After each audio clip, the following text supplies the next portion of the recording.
Hello friends, real academy में आपका स्वागत है। मैं Rakesh sir electrical third year के 5th सेमेस्टर की मशीन के सब्जेक्ट को लेकर के आया हूं।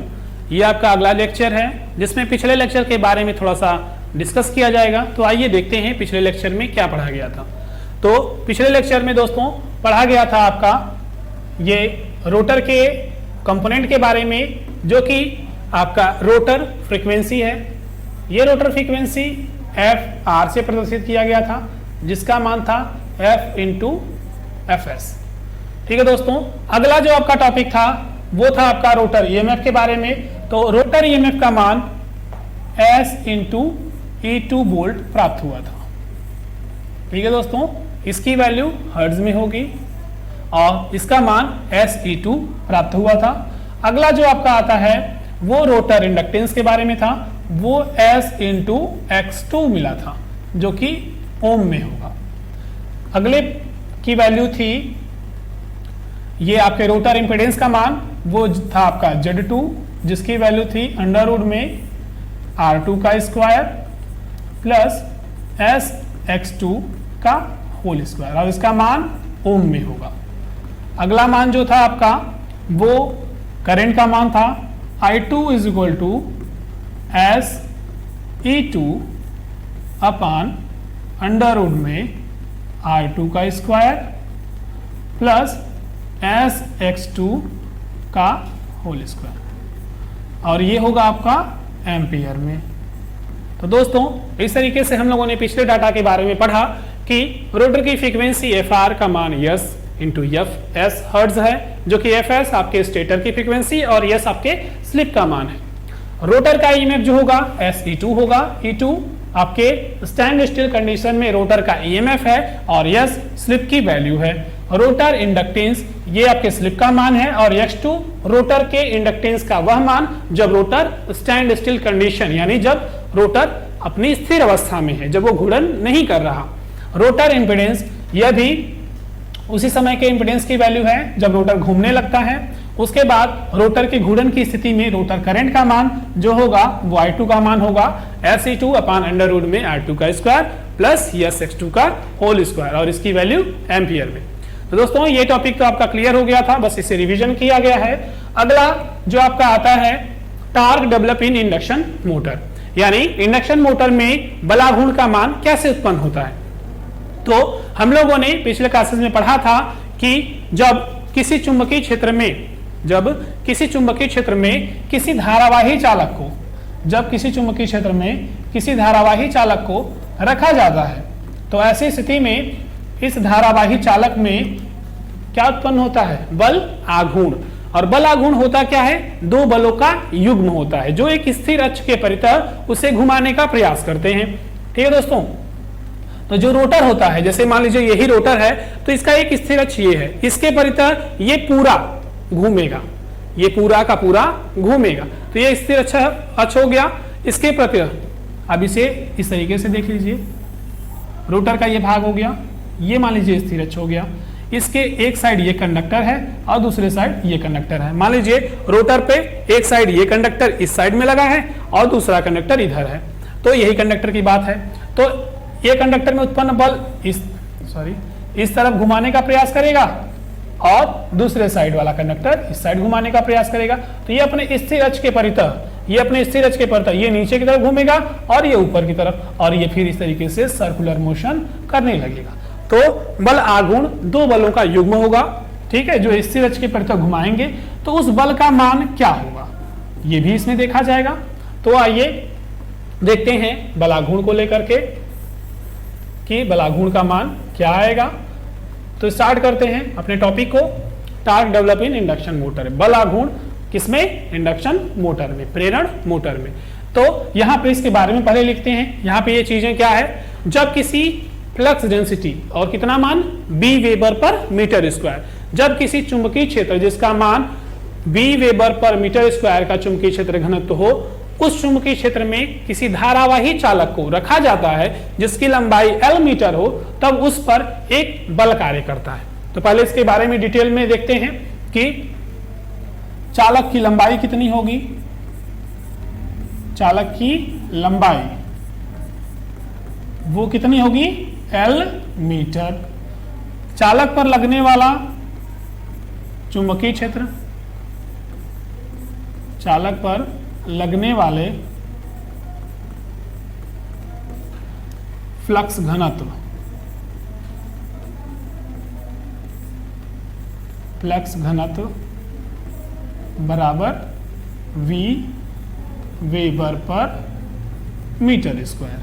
और चालक में प्रवाहित धारा, चालक, ये बात की जा रही है रोटर के चालक पर, चालक में प्रवाहित धारा। तो फ्रेंड्स, चालक में प्रवाहित धारा बराबर I एम्पियर।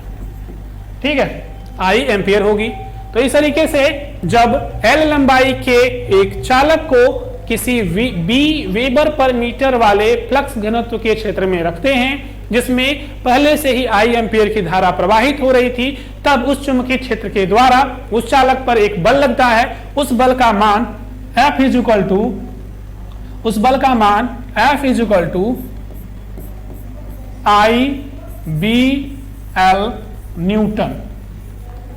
बल की यूनिट क्या होगी? न्यूटन। तो IBL न्यूटन होता है।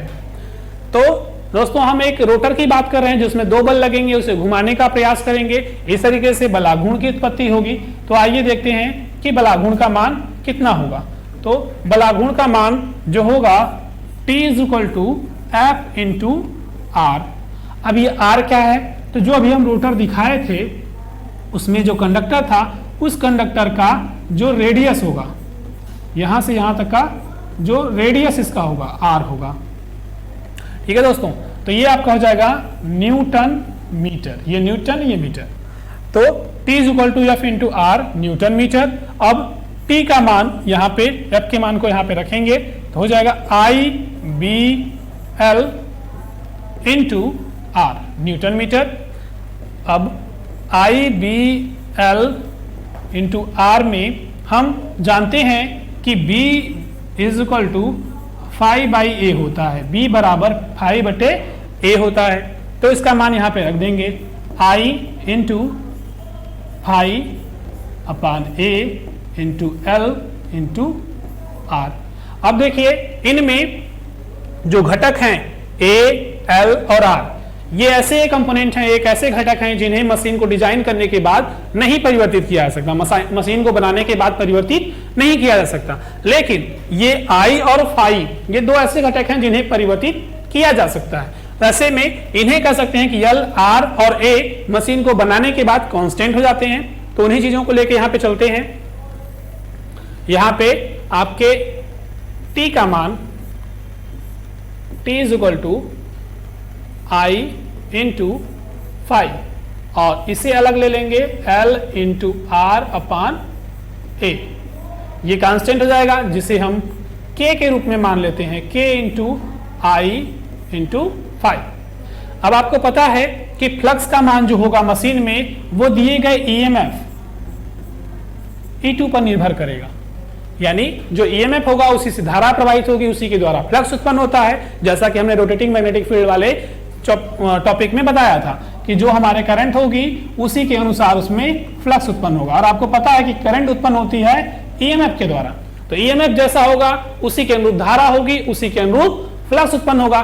तो हम कह सकते हैं कि phi is directly proportional to E2। ठीक है, तो यहां पे हम ये लिख सकते हैं कि E2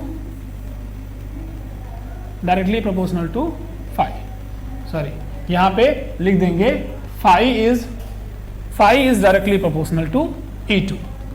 ठीक है दोस्तों, तो phi 2 is directly proportional to E2। तो इस तरीके से यहां पे हो जाएगा K इंटू I2, यहां पे हो जाएगा E2। और जब चालक स्थिर अवस्था में रहेगा तो वहां तो डिग्री नहीं लगाएंगे, कोण नहीं लगाएंगे, लेकिन जब चालक अलग अलग स्थितियों में बनेगा तो वहां पे कॉस एंगल लगाया जाता है। तो यहां पे हो जाएगा T is equal to K I2 E2 cos φ2। ठीक है, ये एंगल बनेगा जब रोटर अपनी अलग अलग स्थितियों में, एक स्थिर अक्ष के परतर अलग अलग स्थितियों में होगा, उस समय थीटा का मान क्या होगा उसी को प्रदर्शित किया गया है cos φ2 के नाम से।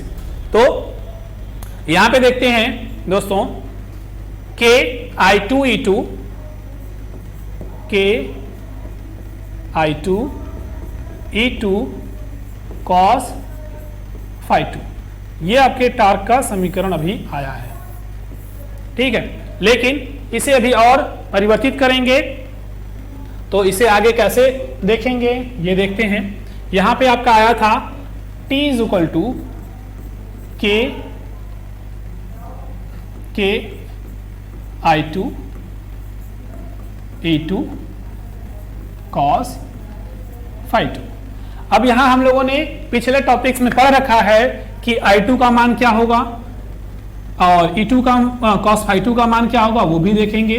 तो यहां देखिए, यहां पे आपका Z है, ये R है, ये X है। अगर हमें यहां पे देखना हो cos φ तो वो होगा R/Z। और यहां पे बात कर रहे हैं हम रोटर के भाग की, क्योंकि रोटर में ही देखा जा रहा है, जैसे सेकेंडरी भाग के रूप में देखते हैं, 2 लगा रहे हैं उसमें, तो cos φ2 is equal to R2/Z2। और यहां पे आपको पता है कि Z2 का मान क्या है, तो वो है मान R2 का स्क्वायर प्लस SX2 का होल स्क्वायर, ये आपके cos φ2 का मान है, ठीक है। और आपने पिछले टॉपिक में देखा कि I2 का मान था S इंटू E2 अपान में अंडर रूट R2 का स्क्वायर प्लस SX2 का होल स्क्वायर, ठीक है दोस्तों। ये टॉपिक आप लोगों ने पीछे देखा है और ये आप छोटे क्लासेस में पढ़ते आए हैं कि cos थीटा का मान क्या होगा। तो cos थीटा का मान आप जानते हो कि अगर थीटा की बात की जाए तो वो होता है R/Z।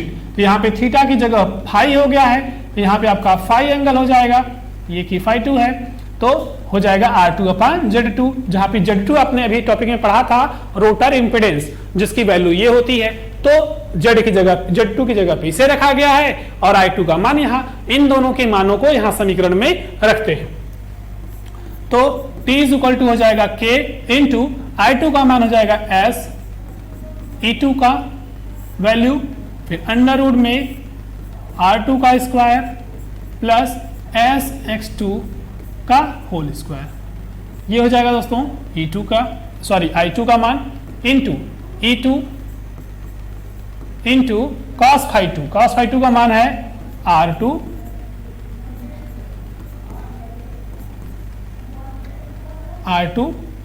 अपान अंडर रूट में R2 का स्क्वायर प्लस SX2 का होल स्क्वायर।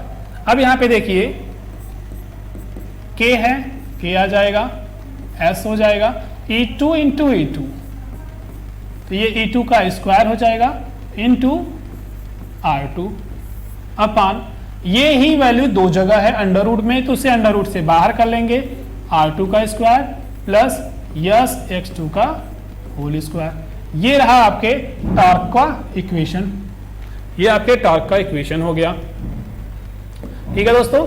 ये आपके रहा टॉर्क का इक्वेशन, इंडक्शन मोटर के टॉर्क का इक्वेशन, जो कि न्यूटन मीटर में होगा, ठीक है दोस्तों। तो ये हो जाएगा KS E2 का स्क्वायर R2 अपान R2 का स्क्वायर प्लस SX2 का होल स्क्वायर। ये किन किन फैक्ट्स पे, किन किन पॉइंट्स पर निर्भर करता है, ये भी कभी कभी पूछता है। और यहाँ पे इसके आगे अब अगले चैप्टर में पढ़ा जाएगा, या अगले टॉपिक में पढ़ा जाएगा कि हम इस टॉर्क का मान अधिकतम कब प्राप्त कर सकते हैं, क्योंकि जो हमारी ये मशीनें हैं वो आपकी रोटरी मशीनें हैं, एक लोड को लेकर चलती हैं, तो उसमें जितना ज्यादा टॉर्क मिलेगा उतना ही बेहतर होगा। तो इसलिए अधिकतम टॉर्क प्राप्त करने के लिए कौन सी स्थितियां निर्भर करती हैं, कैसे प्राप्त करते हैं, ये हम अगले क्लास में देखेंगे, जो कि आपका टॉपिक होगा condition for find maximum torque value, ठीक है दोस्तों। इस प्रकार से मिलते हैं अगले क्लास में, जो कि इस टॉपिक पे बात की जाएगी और इन चीजों को डिस्कस किया जाएगा। तो ठीक है दोस्तों, थैंक यू, मिलते हैं अगले क्लास में।